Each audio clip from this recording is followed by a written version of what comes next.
Hello and welcome back to another video. Today we're working on my 1986 Vauxhall Cavalier. We'll be doing a little bit of maintenance work today, something I've been wanting to do for a very long time, and that's changing the gearbox oil. This is a manual transmission car. This is the F16 4-speed manual transmission. These were used in quite a lot of cars in the Vauxhall range of this era and newer as well.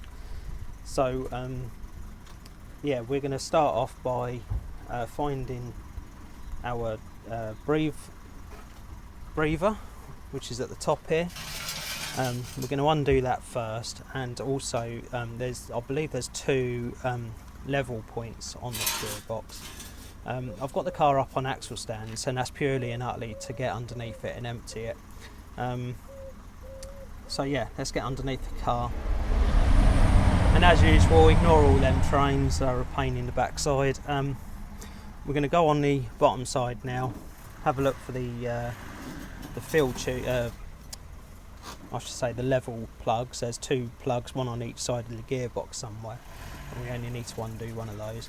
The reason why we're starting off undoing our fill plug is because you don't want to empty the gearbox and then discover that you can't undo for whatever reason the fill plug and not able to get any oil in it. Highly unlikely on this gearbox, as I say. There should be 2 or 3 different points that we can actually put the oil in, so it's not really much of a problem. But yeah, anyway, let's get on with it.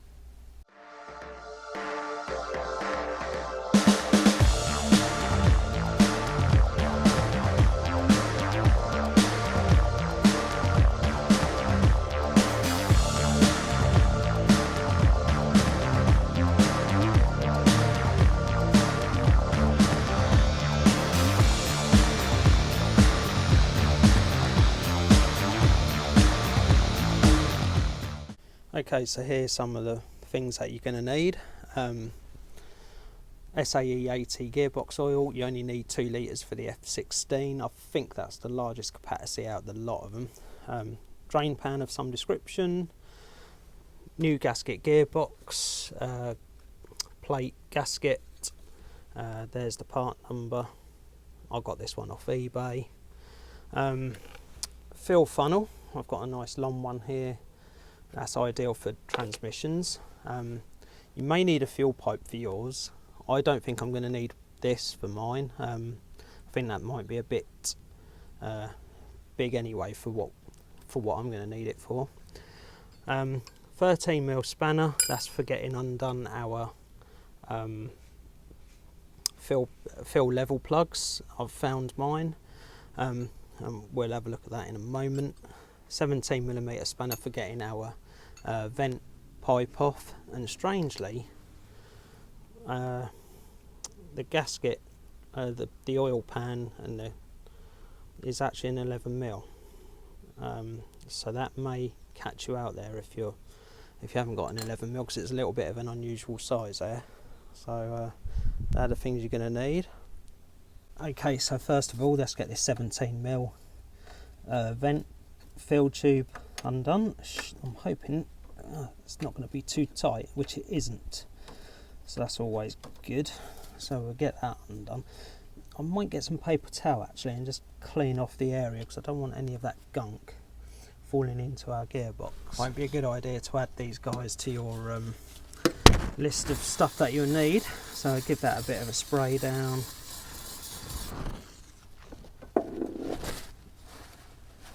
Give it a wipe off. It's just dirt and old oil really.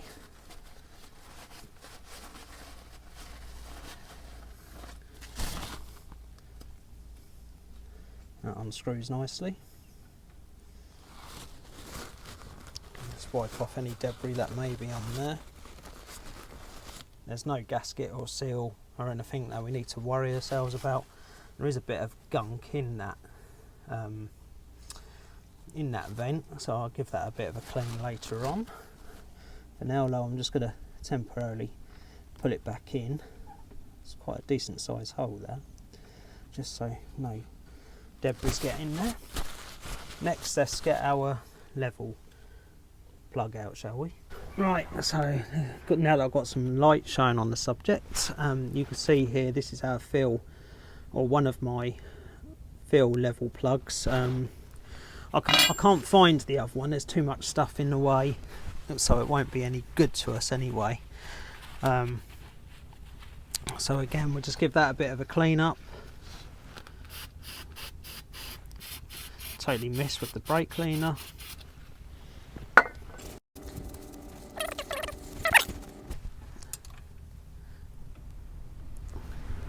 It's a little bit tight. There it goes.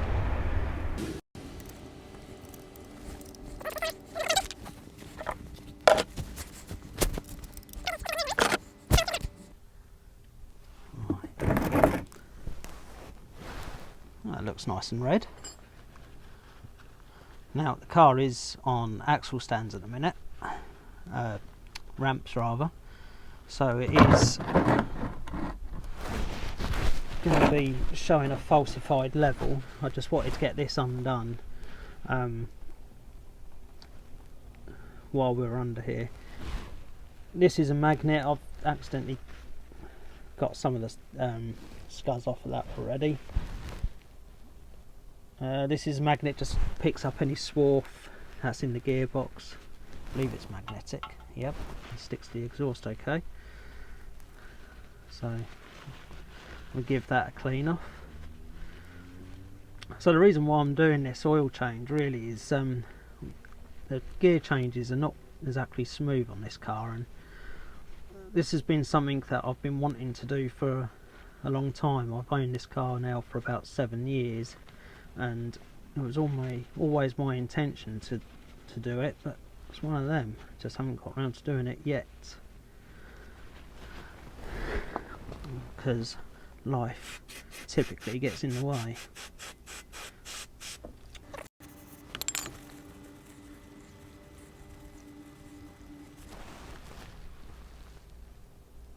There we go, that looks much better now.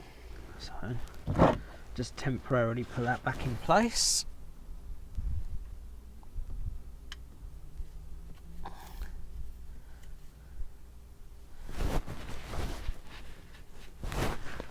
Cross-threaded. No, that feels okay. Okay, good. Right, so I think what we'll do, we'll just give this a good clean off once the oil pan's off. But yeah, let's start unbolting that now, shall we? I think we're going to need plenty of tissue.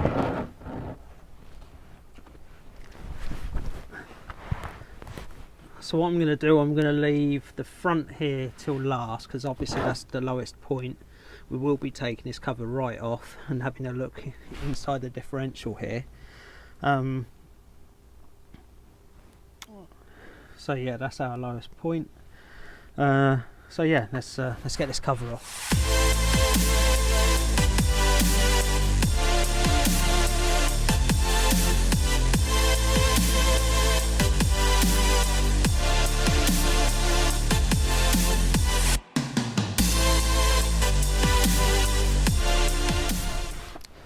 So these last two here I've just pulled out, but they're still in a couple of threads, so we'll start dropping this down, and typically the wind's got up a little bit. I might need a screwdriver just to lever that. Right, let's see how much oil we can spill all over the driveway, shall we?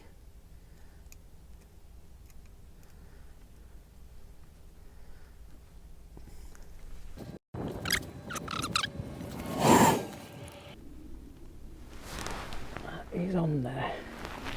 This feels like it might have been new RTV or instant gasket stuff to stuck this on. I can see the gasket just there.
next up is the hard part of getting all this gasket material off. It's going to take a bit of time, I think.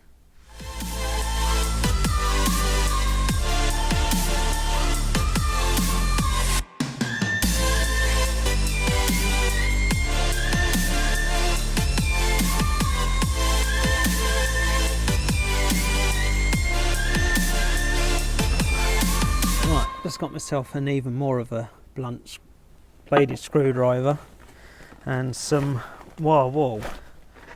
Hopefully clean this old stuff off of here.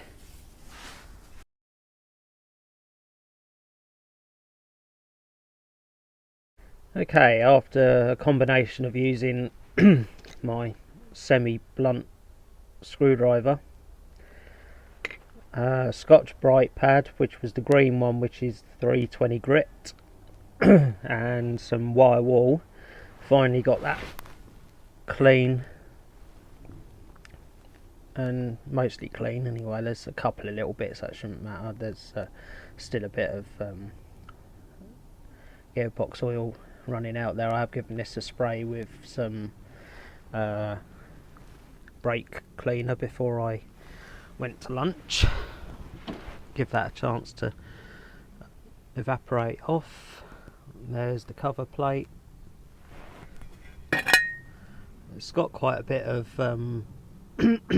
excuse me, it's got quite a bit of which I think is some kind of underseal that's underneath there, so that's why it looks a bit more grotty than what it actually is. All the bolts over there that I need to clean up next. So yeah, let's get this cover back on, and we get this car back on all four wheels. So it would appear that I've got the wrong gasket for this. It looks visually the same, and indeed it is a similar shape, right bolt holes, but none of it lines up, unfortunately. So that part number I gave you at the beginning of the video is clearly wrong. Hello and welcome back. So it's been a few days since the last clip. As you would have seen, I ordered the wrong gasket. So of course I went on good old eBay, but not before checking the part number for, or the correct part number for this car. I landed up ordering another gasket that was exactly the same. I don't know if you can see that. This one is aftermarket, and it is slightly thicker than the original. The part numbers are different, believe it or not. 903 45227 and 903 45226. The 226 is the one that's slightly thicker, but that could be purely and utterly the material it's made from and has no relevance. So I used 7-zip parts catalogue again to cross-reference another gasket, and I come across this one, which, if I grab one of the old ones again, I'll grab the pink one because it's probably be a bit more viewable. You can see the shape is very slightly different.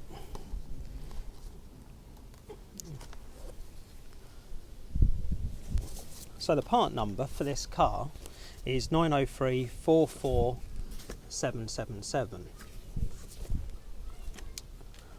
As I say, I did cross-reference the last part number with this. There are several different gearboxes for this car, as I pointed out earlier on in the video. This is the correct one, so let's finally get it on the car, shall we?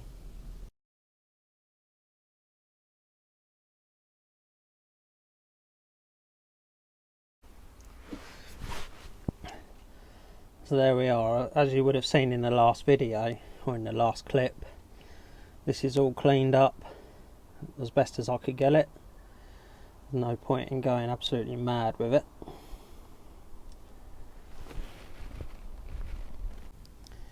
And here is the sump cover plate, all cleaned up and ready to go. Just need to fit the gasket on top now and get it fitted back to the car. So there's the gasket in place, holes all line up nicely.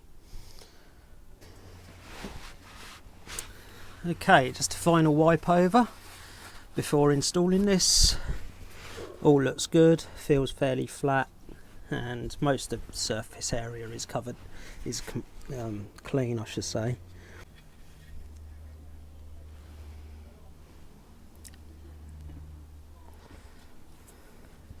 So all I need to do now is get this differential cover back on, along with the correct gasket, and tighten all the bolts up.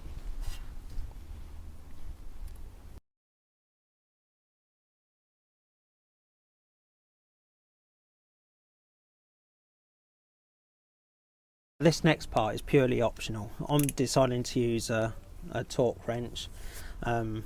These are all done up to 30 Newton meters of torque, as you may or may not see there. As I say, these are all done up by hand.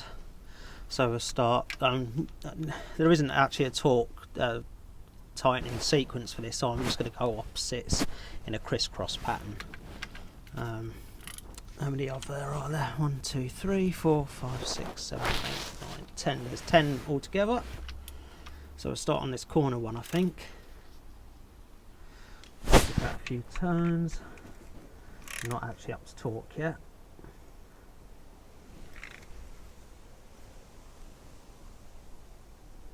Oh, that does feel tight. There we go, 30 Newton meters. Start back on this one.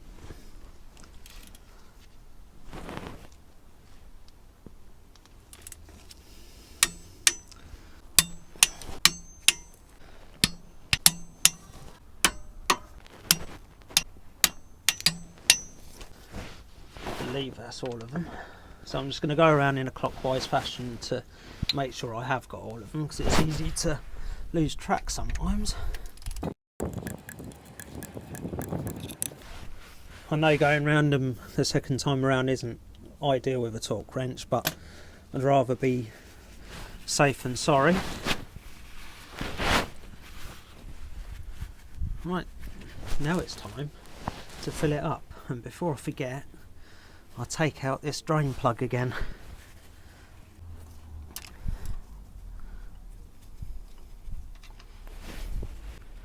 Just give me a fill plug a bit of a clean up. Did I call it a drain plug a minute ago?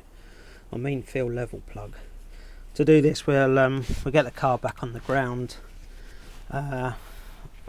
just to make sure we get the proper level. I only wanted it on the axle stands purely to give us the I keep calling them axle stands, I mean ramps, just purely so I could got the room to work underneath it. We don't need this anymore. We should be able to get squeeze underneath here to put the bolt back in, or our fill level plug back in.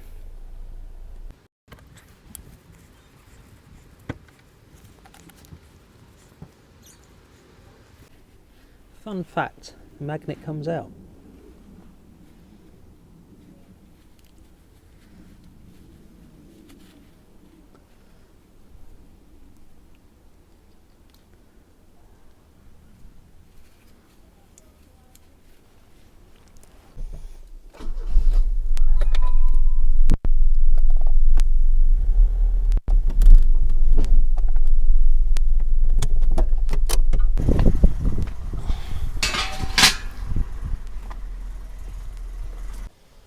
Okay, so as I said before, this takes a 17mm spanner to undo this vent, or vent stroke fill plug. Got my nice long funnel here, that fits in there just nicely. Now this takes roughly 2 litres of oil,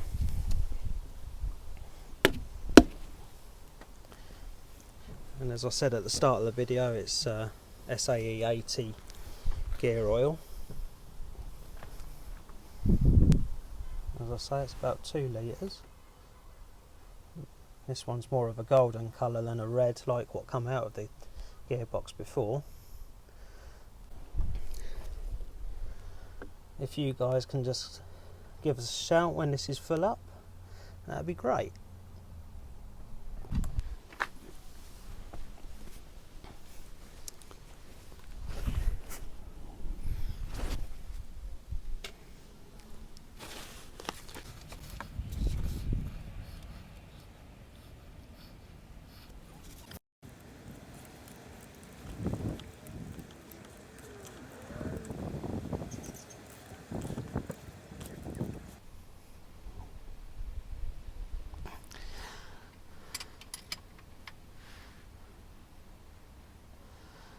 So that's the sump plug back in.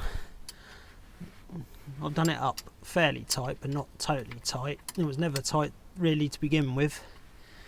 I've not put any tape or anything back on. I didn't see the point of that. Didn't see that it was necessary, so let's give it a bit of a clean up here around the area. And all that needs left to do now is put that vent plug back in and give it a test drive. That's the gearbox all full up now. Just remove our funnel here. Off camera I did give this a bit of a clean up. That can go back in there. Actually, let's just give that a bit of a wipe.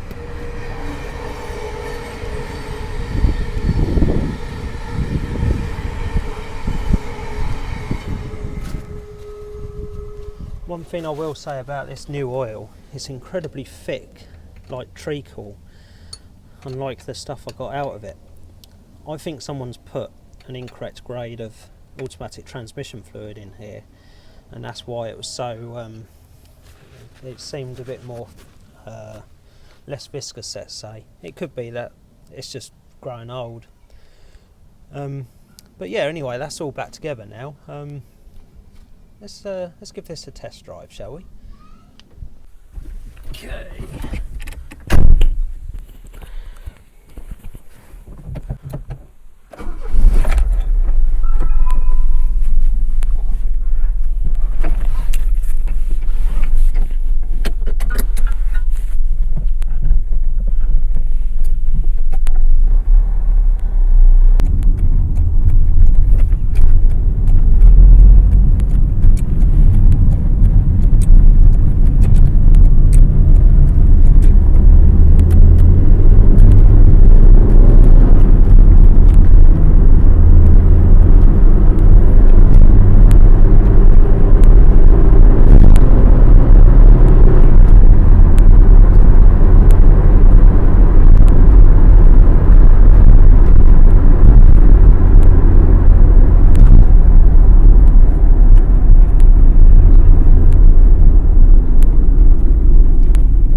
So here we are then on our test drive. I'm on a national speed limit section at the moment.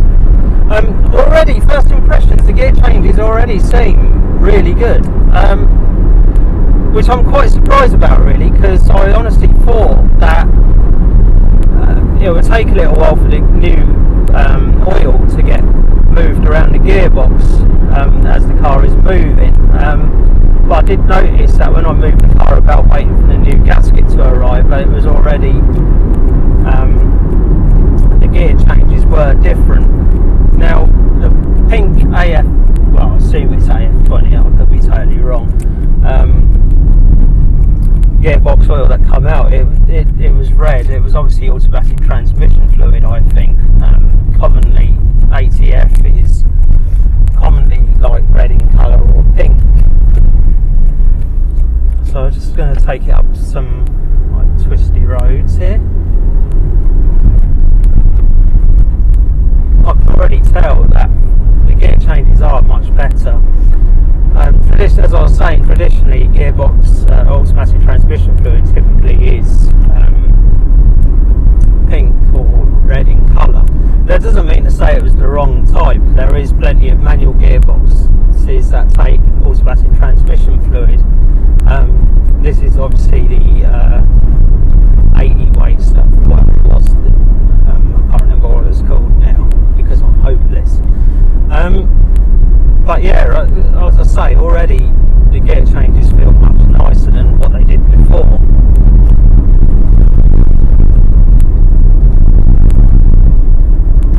Changing down is really nice, from fourth to third. That was never really a problem anyway. It was more the third to second, and even from second to first even. Reverse always crunched quite a bit, which was quite common for these cars really.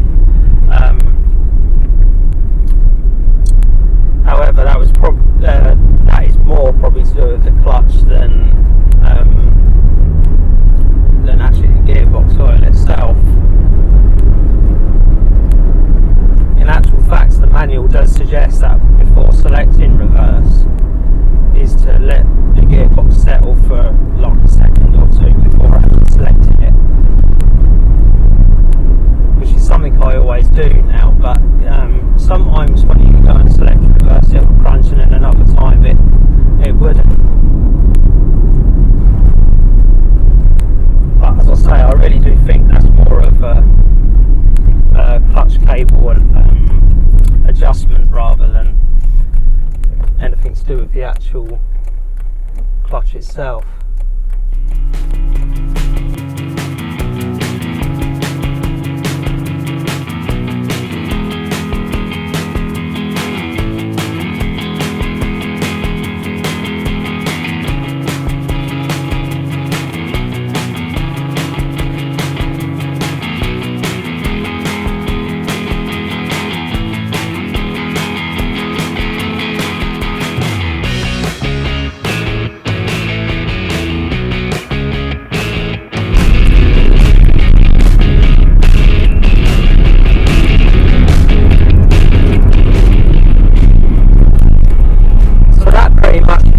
Our test drive for this thing. That's all I've got time for in this video. So I'll take this opportunity to thank you very much for watching. I hope you found this entertaining. I do these videos purely for entertainment purposes rather than actually learning anything from me. Well, I've had a few nice comments about various people learning from my videos, which is all very nice. So yeah, keep your comments coming in. I very much appreciate. I enjoy reading them. So yeah, thank you very much for watching, and I'll see you again in another video.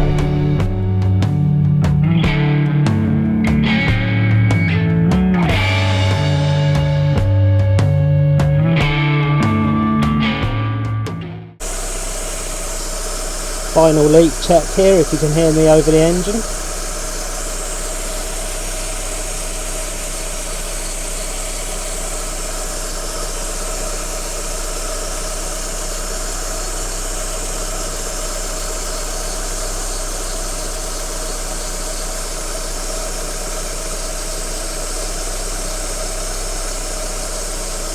Surprisingly difficult to do.